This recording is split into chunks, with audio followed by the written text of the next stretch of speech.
I invite everyone na tumayo para i-dedicate ang oras na ito sa pakikinig ng salita ng Panginoong Diyos. And Lord God, Heavenly Father, we are coming to you now and we dedicate this moment, Panginoon, as we hear your message. Father God, we pray to open our hearts, listening minds, Panginoon, ears, na talagang maunawaan namin ang hamon ng mensaheng ito. Lord God, we want to become your disciples sa tunay na kahulugan nito. So Lord, we will learn from it and we will apply kung ano ba talaga ang kahulugan ng pagiging disipulo ni Kristo. Salamat po sa pangalan ni Jesus. Amen and amen. Naniniwala ba kayo na pwede kang maging Kristiyano pero hindi ka naman pwedeng maging disipulo ni Kristo? Bahin natin yung tanong. Magkapareho ba ang Kristiyano at pagiging disipulo ni Kristo? No. Yes. Ibig sabihin, ang pagiging Kristiyano, nakadikit ka kay Kristo, nananampalataya ka sa Kanya, pero ang tunay ng kahulugan ng pagiging Kristiyano, dapat aakit ka sa level 2. Ano yung susunod na level? Hindi ka mananatili doon. Yung sinasabi ni sa Hebrews, yung sumulat ng Hebrews chapter 6, yung sabi niya, until now, nananatili pa rin kayo sa elementary teachings, yung pinakamababaw na nakaturuan. Ang sinasabi ng Hebrews chapter 6, bilang Kristiyano, dapat lumalalim, lumalago, dumadami yung kaalaman natin patungkol kay Kristo. At ito po yung hamon ng discipleship.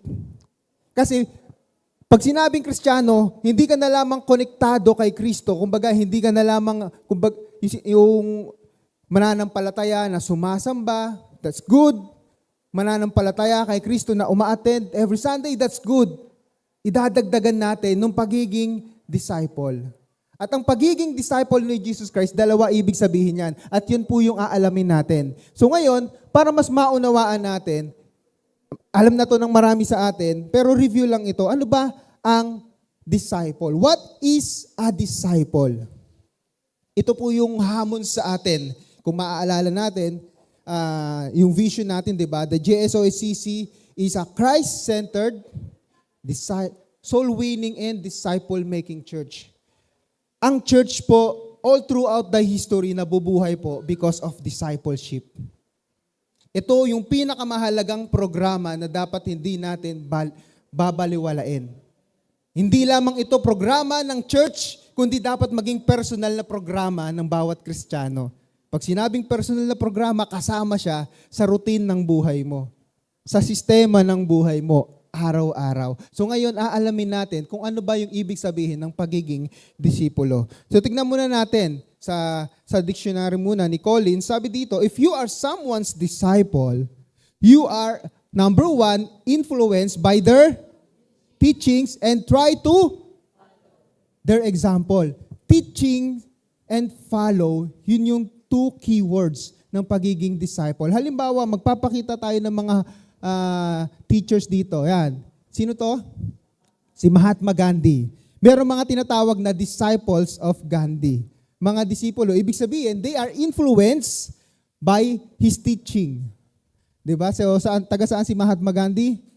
India. Susunod naman, sino kaya ito? Kilala nyo kaya ito? Ayan, may nakasulat na pala. Si Confucius. Ano ba yung isa sa mga sikat na kanyang kasabihan? Yung tinatawag na silver rule. Kasi sa Bible, merong golden. Mamaya, titignan natin. Ano yung sa silver rule? Huwag mong gawin sa iba ang ayaw mong gawin ng iba sa iyo. So, yung silver rule, negative. Pero ito yung pangatlo. Sino kaya ito? Yan, pangatlong picture natin. Yan, si Jesus. Bagamat, linawin natin, hindi si Jesus yan, ano? So, alam na natin yan. Nasa pelikula, wala hong record sa history ng picture ni Jesus Christ. Yan, wala pong record. Siguro talagang sinadya ng Diyos yan na wala talagang larawan.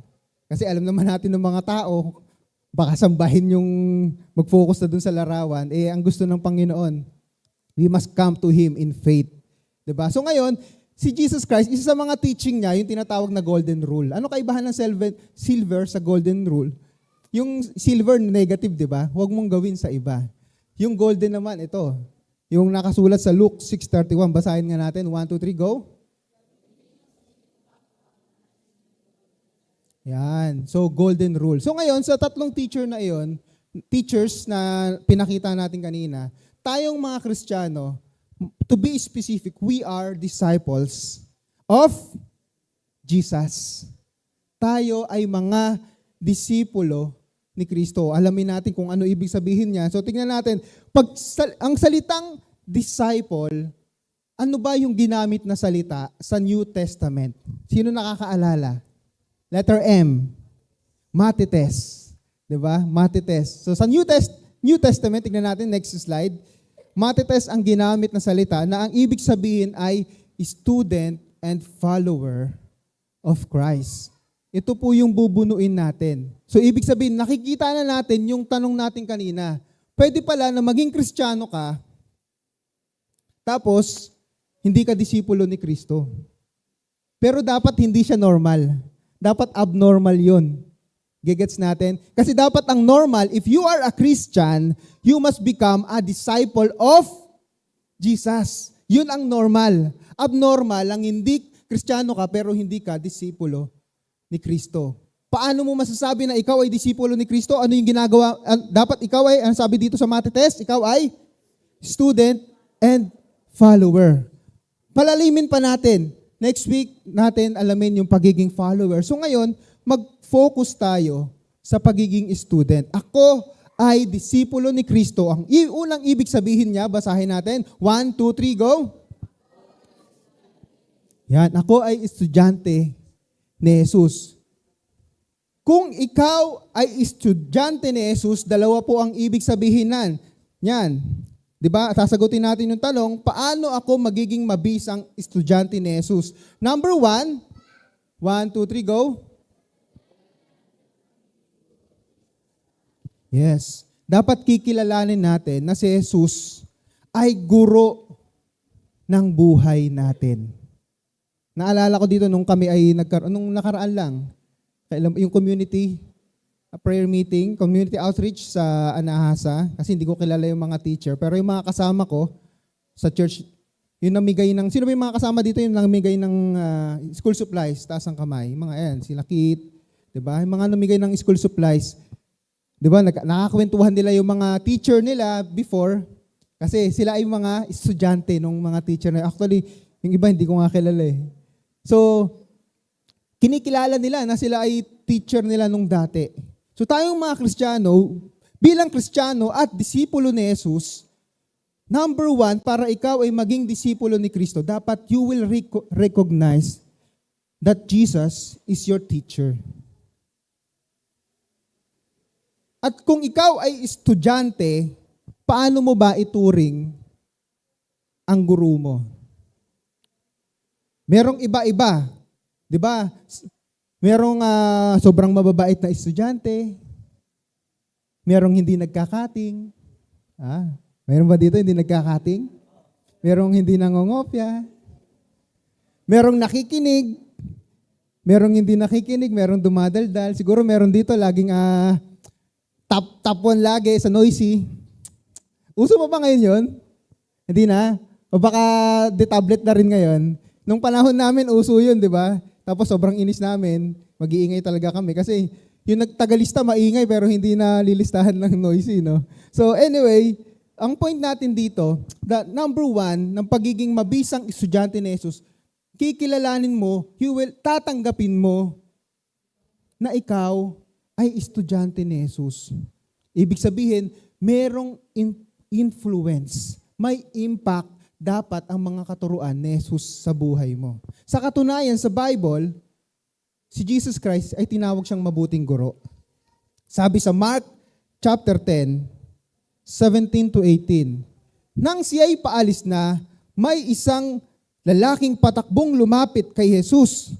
Lumuhod sa harapan niya at nagtanong, grabe yung matinding paggalang, Matinding paggalang yung ipinakita. Pwede namang magtanong na lang siya eh. Pero lumuhod pa. Take note, kung babasahin natin ito nung panahon na ito, yung story nito, yung context nito, maraming nagtatanong kay Jesus, ang purpose lang, para siya ay magkamali.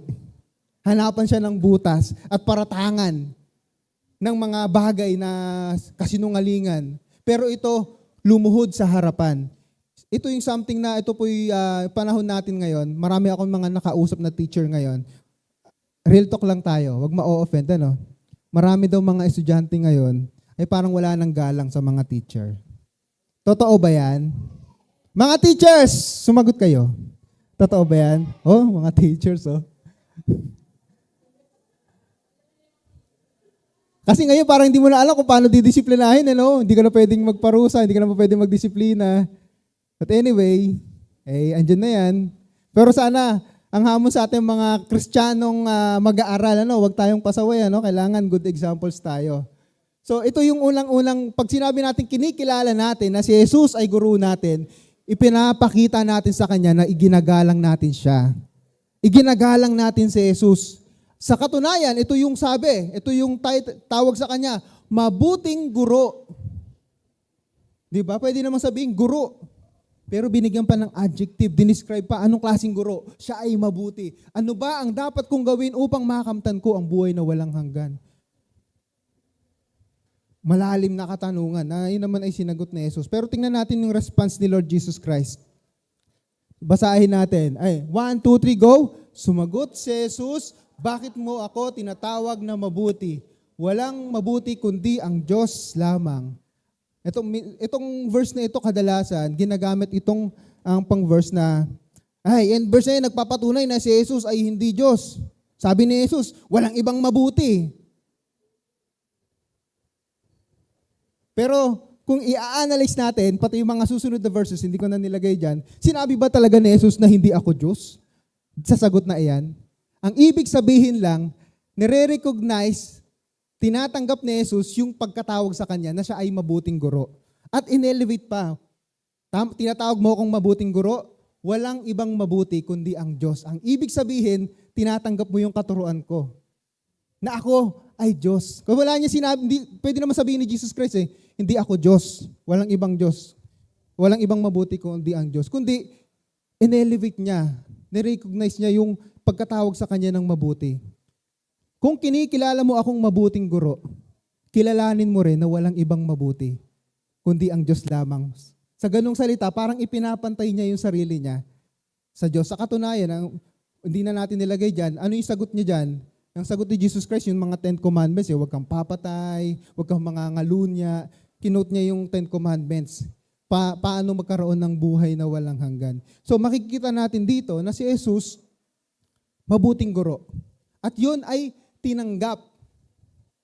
Tinanggap niya, hindi niya itinanggi. So, tayo po dapat ituturing natin sa buhay natin. Si Jesus bilang ating guro, ipapakita natin yung paggalang, pagpapasakop sa Kanya. Sa katunayan, si Lord Jesus Christ, ang Kanyang ministry talaga all throughout is teaching. Teaching, preaching, and then healing. Yung laging yan ang kanyang formula. Sabi dito sa Matthew chapter 5, yung pinakasikat, yung tinatawag na Beatitudes, verses 1 and 2. Nang makita ni Jesus ang napakaraming tao, umakyat siya sa bundok, pagkaupo niya, lumapit ang kanyang mga alagad, at siya'y nagsimulang magturo sa kanila. Jesus is a great teacher. Hindi lamang siya mabuting guro, kundi dakilang guro. Sa katunayan, if you are familiar with other religions, si Jesus Christ nag-a-appear sa kanilang mga kasulatan. For example, sa Islam, ano ang gamit nila? Quran or Quran. Ando doon si Jesus Christ. Anong tawag sa kanya, di ba? Prophet pa nga siya. Kahit sa Hinduism, gagamitin nila. Kaya minsan akalain ng iba na mukhang totoo rin to kasi ando doon si Jesus. All throughout, si Jesus Christ, kinikilala siya bilang guro. Yun nga lang, nagkakaiba-iba na lang ng ibang mga teachings. Pero makikita natin dito, si Jesus Christ is a historical figure na talagang nag-exist siya, lumakad sa mundong ito at na-record ang buhay niya, that even sa other religions, sa kanilang mga kasulatan, kinikilala si Jesus bilang great teacher, and sa Islam, also a great prophet. Pero tayo, na naniniwala sa God of Israel, He is more than a teacher. He is our Lord, He is our Savior, He is our God. At isang bagay pa na makikita natin sa pagiging dakilang guro ni Jesus, may kapangyarihan ang kanyang mga itinuturo. Sa Mark chapter 1 verse 22, namangha ang mga tao sapagkat nagtuturo siya ng may kapangyarihan, hindi tulad ng mga tagapagturo ng kautusan. Ano kaya ang ibig sabihin na ito? Na may kapangyarihan ang kanyang mga turo. Unang-una, makikita natin dito na talagang yung mga itinuturo ni Jesus tumatagos sa puso ng mga tagapakinig. Di ba meron kayong mga favorite na teachers sa eskwelahan? Meron ba? Wala? Pag yung teacher na ito, ganado ka pumasok. Kasi alam niyo po, nung unang panahon, alam ko meron kaming yung lilipat-lipat kami ng kwarto. Ngayon kasi 'di ba yung teacher yung lumilipat, tama ba ako? Meron pa ba ngayon yun, nililipat yung mga estudyante sa kwarto? Wala na, no? Nung unang panahon, mga estudyante po lumilipat. Ito yung kwarto ni teacher ganito, iba natin si teacher Chan, teacher Romel. Okay, next na kami. Alam ko sa college na lang yata nangyayari yun, ano? Pag taga-UP ka, sasakay ka pa ng jeep. Di ba merong UP ikot doon? Pag URS, magta-tricycle ka pa sa loob, ano? So anyway, di ba pag kayong ano yung point natin dito? Pag ikaw, gusto mo yung teacher, ganado ka pumasok doon. Pero pagka hindi mo gusto yung teacher, minsan, ayoko dyan. Tutulugan mo, magsi-cellphone ka, magdodrawing ka. Meron ko mga classmate. Nagtuturo teacher, nagdodrawing lang eh. Ang uso ng drawing, Dragon Ball, ano ba yung mga panahon ko? Sila Dennis, sila Eugene, ano ba yun? Ghost Fighter. Yan, Ghost Fighter, yun ang mga panahon namin. May iba't ibang mga, ibig sabihin, mga estudyante, may mga favoritism din. At dito, sa pamamaraan ng pagtuturo ni Jesus, nararamdaman nila merong power. Nagkaroon ng impact. Kasi alam nyo po, sabi nga sa leadership na nabasa ko, Biff John Maxwell yata yun, the purpose of teaching is to create change. Pag tinuruan mo, walang nagbago, nag-fail. Kasi nagbibigay ka ng information eh. Ibig sabihin, pag mali yung lumang information na nasa iyo, tapos binigyan ka ng bagong information na sa palagay mo ay tama, itatapon mo yung luma. Minsan, struggle yun. Struggle yun sa mga, pag meron ka new information, di mo matapon-tapon. Ano bang tawag dun sa psychology nun? Basta dissonance, may salitang dissonance. Nakalimutan ko na. Cognitive dissonance pala yun. Yung alam mong tama, pero hindi mo matanggap-tanggap kasi ang tagal mo ng ano yun. Diba? Alam mong tinuro sa'yo, ay masama pala mag-yosi. Pero dahil ang tagal mo na nag-yosi, hindi mo matanggap-tanggap yung tamang katuruan na yon. Nagigets nyo? Tawag po doon cognitive dissonance. Hindi mo matanggap yung katotohanan. Mamumuhay ka pa rin doon sa kamalian. So dito, sa panahon ni Jesus, yung kanyang teaching ay talagang may power. Sa katunayan, yung power na ito, may kasama pang miracles. Kasi gumagawa siya, nagpapagaling. Si Jesus Christ was really a great teacher. Tapos nagkaroon pa ng comparison, hindi tulad ng mga tagapagturo ng kautusan. Siguro isa rin sa mga mabuting katangian ng pagiging guro ni Jesus ay talagang isinasapamuhay niya yung mga tinuturo niya. Sa katunayan, sinabi ni Jesus Christ sa Matthew chapter 23, sabi niya, pag tinuruan kayo ng mga Pariseo, sundin ninyo yung kanilang mga itinuturo. Pero wag yun ang susundin yung kanilang mga ginagawa. Yun sabi ni Jesus Christ. Kasi di ba minsan pag meron tayong mga teacher o mga leader, itong leader namin, itong teacher namin, kung ano-ano tinuturo, di naman sinasabuhay, hindi ako susunod. Yun ba ang tamang approach? Hindi. Ang tamang approach yung sinabi ni Jesus. Sundin nyo yung tinuturo, wag nyo yung susundin yung mga ginagawang mali. Ganon. Si Jesus Christ, we know and I believe na hindi lamang niya itinuturo yung tama, yung kasulatan, kundi isinasabuhay. Yun nga yung magandang bagay dito eh. Kasi yun yung mas nagkakaroon ng kapangyarihan ang itinuturo mo kung ikaw mismo nakikita yung itinuturo. Kasi ang pagiging teacher ay pagiging leader. Nagiging leader ka. Ibig sabihin, tinitignan ka nila, they will follow you according, hindi lamang sa sinasabi mo, kundi kung ano yung ginagawa mo. And Jesus Christ, for this reason, He was a great teacher. He will teach and He will show. Halimbawa, nung tinuro ni Jesus magpatawad, di ba merong ganyan sa atin, magtuturo magpatawad ka. Pero yung teacher mo, nung siya na nakaranas ng matinding problema, ay, hindi ko mapapatawad yan. Tapos sabi mo sa akin dati, magpatawad Hindi, iba yun.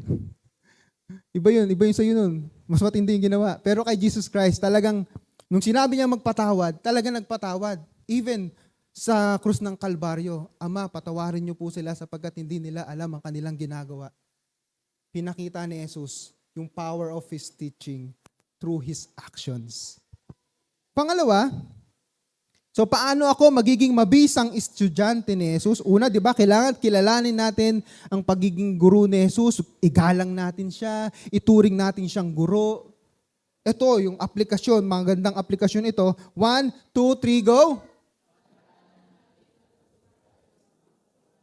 Yan, pag-aralan natin at matuto tayo sa mga katuruan ni Jesus. Intentional po ito. This is more than just a devotion. Alam natin ang devotion, natututo tayo, nagbabasa tayo ng Bible. But when it comes to discipleship, mas sistematiko ang pag-aaral. Ang devotion kasi, di ba, for example, we will use the daily bread. We are just asking God, Lord, guide me for this day. Bless me for this day. And I want to read a portion of your word, text of the Bible, para matuto ako, maging gabay ko ngayong araw na ito. But when it comes to discipleship, hindi lamang ito gabay para sa araw na yon, kundi pag ang discipleship, gabay ito sa buhay mo bilang pagiging Kristiyano. You are equipping yourself para mapaglingkuran ng ating Panginoong Diyos, para ikaw ay gamitin niya, lalong-lalo na pagdating sa pagpapahayag ng salita ng Diyos. And one of the reasons why the church is not going out, not winning the souls for Christ, many churches are failing in discipleship. And inaamin ho natin na ito po yung isa sa mga kahinaan ho natin. Kasi para ho magkaroon ng kagalingan, the first step is to accept saan ka nagkamali. Kung hindi mo tatanggapin yung kamalian, walang mangyayaring improvement. And ito po ay inihingi natin ng tawad. Kami po ay humihingi ng kapatawaran sa inyo because we know we have failed you in this. That's why we are making this program na magsisimula ho mamaya kasama ng mga teachers at next week naman yung mga careflock, yung mga estudyante natin, yung programa natin sa discipleship. Because this is really part ng pagiging Kristiyano. Karugtong ng pagiging Kristiyano ang pagiging disipulo ni Jesus. Ang ibig sabihin ng pagiging disipulo ni Jesus, ikaw ay estudyante ni Jesus. At kung ikaw ay estudyante ni Jesus, pag-aaralan mo ang kanyang mga katuruan upang matuto tayo. Sabi dito sa Matthew chapter 11, ito, alam na natin to about rest, kapahingahan. Pero mayroong part dito na more often na hindi natin pinapansin. Ano yung part na ito? Sabi dito, lumapit kayo sa akin, kayong lahat na nahihirapan at lubhang nabibigatan sa inyong pasanin, at kayo'y bibigyan ko ng kapahingahan. Sa verse 29, pasanin ninyo ang aking pamatok at matuto kayo sa akin. Anong connection ng rest sa learning in Christ? Kung gusto mo ng kapahingahan, matuto ka sa kanyang katuruan. Kasi, paano mo mararanasan yung kapahingahan na yun kung wala kang alam sa teachings of Jesus? Kasi sa mga teachings niya, sinasabi niya, I will never leave you, I will never forsake you. Bibigyan kita ng kapayapaan, bibigyan kita ng layunin. Kailangan tayo po ay natututo. Kaya siguro, minsan yung marami sa atin, 'di ba? Minsan depression is real, ano? Depression is real at sino man sa atin ay maaaring maging biktima nito, yung anxiety is real. Pero dito sinasabi sa atin ni Jesus, if you are depressed, anxious, learn from me. Take my yoke upon you and learn from me. Kailangan ho tayo ay natututo, lumalago sa kaalaman, sa mga katuruan ni Jesus. Alam niyo po, ang sikreto po ng mga bakit ho lumago yung church, yung Christian church? Nagsimula lang sa Israel. Kumuha siya ng mga apostol. Nagkaroon ng mga disipulo ni Jesus at kumalat ang ebanghelyo, umabot even dito sa Pilipinas. Pero hindi ho sila mga professional.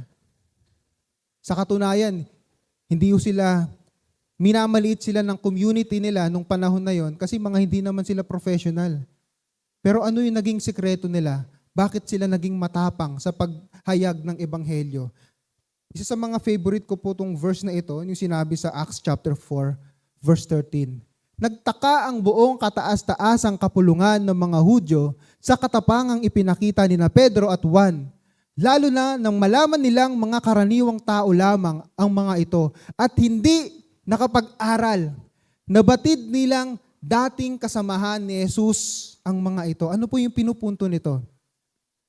Nakita nila, minamaliit nila, ano lang to mga mangingisda lang to mga hindi naman to nakapag-aral Ano bang meron sa kanila? Pero ang gagaling nila, ang tatapang nila, ito yung key praise. Dating kasamahan ni Jesus ang mga ito. Nakikita, nararamdaman mo kang may calling yata ako sa pagiging elder, pagiging teacher, lay worker, ministry, pastor, baka meron. Just call us. Kasi yun po yung unang step, kailangan natin makahanap ng mga manggagawa. Sa katunayan, ito po yung pamamaraan ng early church, bakit ho lumago ang Kristyanismo. Acts chapter 5, verse 42. Basahin nun natin. 1, 2, 3, go. Araw-araw sa templo at sa mga bahay-bahay, walang tigil silang nagturo at nangaral ng magandang balita tungkol kay Jesus, ang Kristo. 'Di ba? Ano yung ginawa ng mga disipulo dito? Yung pamamaraan ni Jesus sa kanila, ipinagpatuloy. 3.5 years tinrain sila. Kaya nung wala na si Lord Jesus Christ, yung pamamaraan ni Jesus, ginaya nila. At higit sa lahat, meron pa pong, di na natin nailagay dito, yung isang persona na napakahalaga na nasa kanila. That's the Holy Spirit. We can become an effective disciple of Jesus, hindi lamang dahil marami tayong alam. Higit sa lahat, we have the Holy Spirit. Meron ho tayo, bawat isa ho sa atin na kumikilala kay Jesus, meron ho tayong banal na espiritu. Ang problema, pinapatulog natin. Hindi ho natutulog ang banal na espiritu. When I say pinapatulog natin, we are not allowing Him to move through us. Di ba yung sabi sa Ephesians chapter 3 verse 20, now to Him who is able to do far more abundantly beyond all we ask and imagine, according to His power that is at work within us. Ang Diyos na kayang makagawa ng mga bagay na higit pa sa kaya nating isipin at hilingin sa pamamagitan ng kapangyarihan na nasa atin. Ano yung kapangyarihan na yun? Hindi yun galing sa iyo. Yun ay mula sa banal na espiritu. At pag pinagsama mo yan, nag-aral ka, at ikaw ay pinupuspos ng banal na espiritu, pwede kang gamitin ng Diyos. Kaya minsan meron ako napakinggan, yung kanyang pamamaraan ng pagtuturo, not according, kumbaga, sa sistema. Kasi pinag-aaralan namin yan. Pero I was really touched. I really felt yung Holy Spirit. Actually, nasa sa may Karebe. Yung umatin pa kami dati before.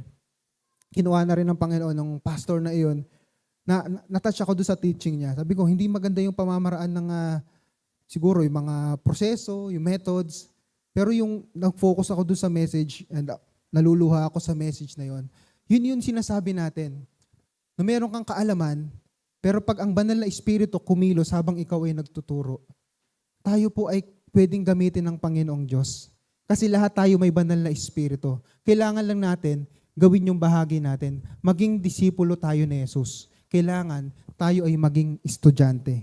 So we are asking, we are imploring to all of you, maging kabahagi po nito sa discipleship program natin. Katapikin mo nga yung katabi mo. Attend ka next week, ha? Tapikin mo, sige. Mukha bang hindi a-attend yan? So ngayon so mamaya discipleship, ituturuan natin ng mga teachers natin. 'Di ba? Alam nyo, gusto ko po sa inyo i-present ito, si Michael Larson. Ayan. Sino nakakaalam ng game show na ito? Press Your Luck. Press Your Luck. So panoorin lang natin ng may na-download ba yung video? Pahinaan lang yung audio, medyo malakas yung audio nito. Yan. So tingnan lang natin. Tapos sagutin natin yung tanong.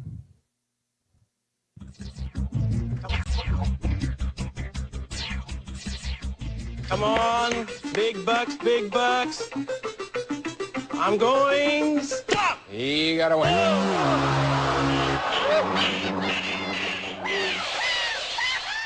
I need lots of money. Come on, go stop. Stop at $1,250. Stop. Stop at $1,250 again. $4,000 on a spin. Michael's gonna yell stop for us anytime. Stop at $5,000 on a spin. Oh, he's looking for more big bucks. Stop at $1,000 on a spin. $12,000. Stop at Kauai. Michael, a trip to Kauai.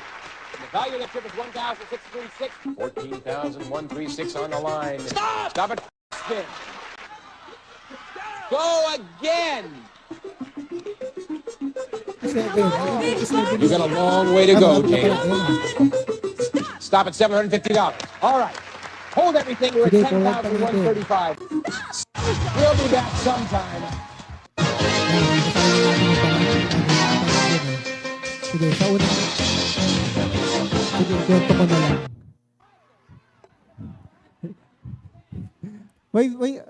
Iba ba yung pinasa ko? Anyway, ang ano ho dyan, sa unang part, nagkamali siya. Pero mula 2 hanggang 47, sunod-sunod ho na itama yung pipress mo lang. Di ba merong mga ganyan sa cellphone, yung lalaroin mo, tapos kailangan matsambahan mo yung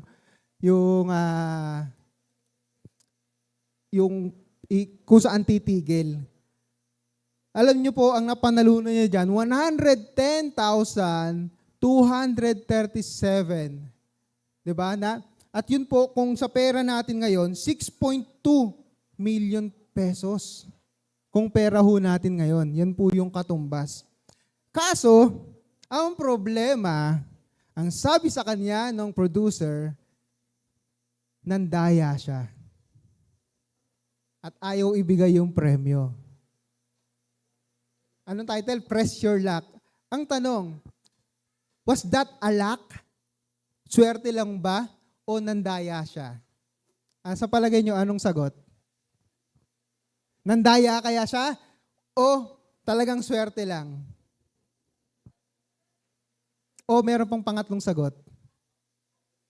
Ano yung pangatlong sagot? Siya lang kasi nakagawa nito sa history. Ang pangatlong sagot, inaral niya. Natutunan niya na meron lang palang 5 pattern ito. Yung sa una, sumablay pa siya eh. Nakuha niya na, may tiwala na siya. Pinag-aralan niya yan. At dahil doon, sabi, nandaya daw siya. Pag pinag-aralan mo ba yung isang bagay, ibig sabihin ba doon, nandaya ka? Hindi, di ba? Kahit nga sa kaya nga sa school, binibigyan ng pointers to review eh. So kaya nakuha niya rin yung premyo. Ngayon, ang pagiging mabuting disipulo ni Jesus, ito ba ay swertihan lang o sinasadya? Di ba minsan, nakakaingit naman si brother, ang lalim ng prayer life niya. Ay, nakakaingit naman si sister, ang dami niyang alam sa Bible. Sana ako din. Di ba? Mayroon kayong mga banal na inggit. Pero mga kapamuso, dapat nating maunawaan ang pagkakaroon, ang paglago sa kaalaman at pananampalataya kay Kristo ay hindi po instantaneous. Ibig sabihin, biglaan na lang. Hindi po yan tsambahan, swertehan na lang. Yan po ay sinasadya. Araw-araw, gagawa ka ng effort para matuto sa mga katuruan ni Jesus. Araw-araw, tayo ay estudyante ni Jesus. Hindi ho tsambahan yan. If you are praying to God, Lord, I want to grow in my faith in you, you need to make a step right now. Kaya again, we are inviting everyone maging disipulo po ni Jesus, maging estudyante ni Jesus. Next week po, sisimulan natin yung discipleship. And I invite everyone na tumayo as we call on the band. Ito po yung sabi sa John chapter 8, verse 31. Sinabi naman ni Jesus sa mga Hudyong naniniwala sa Kanya, kung patuloy kayong susunod sa aking turo, kayo nga'y tunay na mga alagad ko. Ang pagiging alagad at pagiging estudyante ni Jesus, hindi pwedeng paghiwalayin. Basahin natin ang conclusion. 1, 2, 3, go. Kung tinuturing mo ang sarili mo na isang Kristiyano, dapat maging disipulo ka rin ni Kristo. Tayo ay estudyante ni Jesus at responsibilidad natin na alamin at aralin ang kanyang mga katuruan. And I want to share this song. So sabi ho dito sa verse 1, ito lang verse 1 lang muna yung ating i-analyze bagamat may verse 2 po ito. Sabi ho dito sa lyrics, meron ba tayong lyrics? Sabi ho dito sa I am a disciple of Jesus. I will study His word, put it into practice. I am a learner and student of Christ. Fill up my mind with the knowledge of God. Ideklara po natin ito sa sarili natin. I am a disciple of Jesus. Sabihin mo, I am a disciple of Jesus. Yan. I will study His word. Awitin ho natin. So, very raw pa naman ito.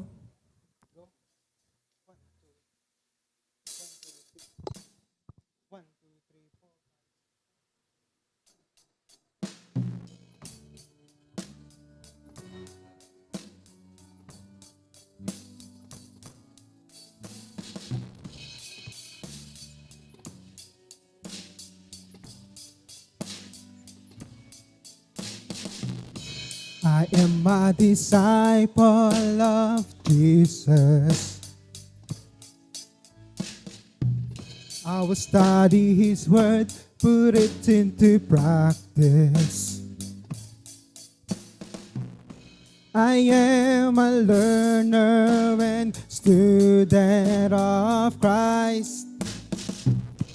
Fill up my mind with the knowledge of God.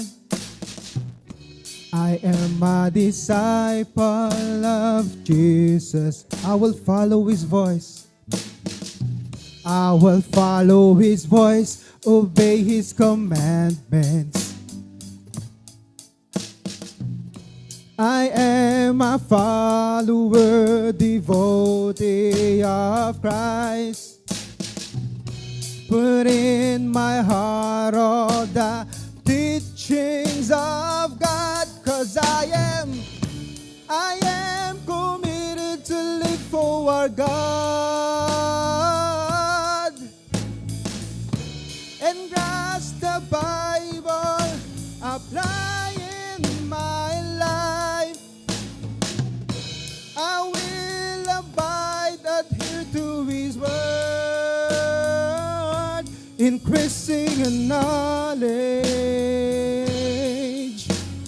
growing in love, equipping, prepared to serve in increasing in knowledge, growing in love, equipped and prepared to serve in His church.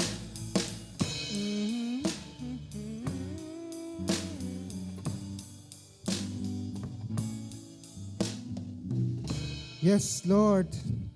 We are your disciples, Lord Jesus Christ.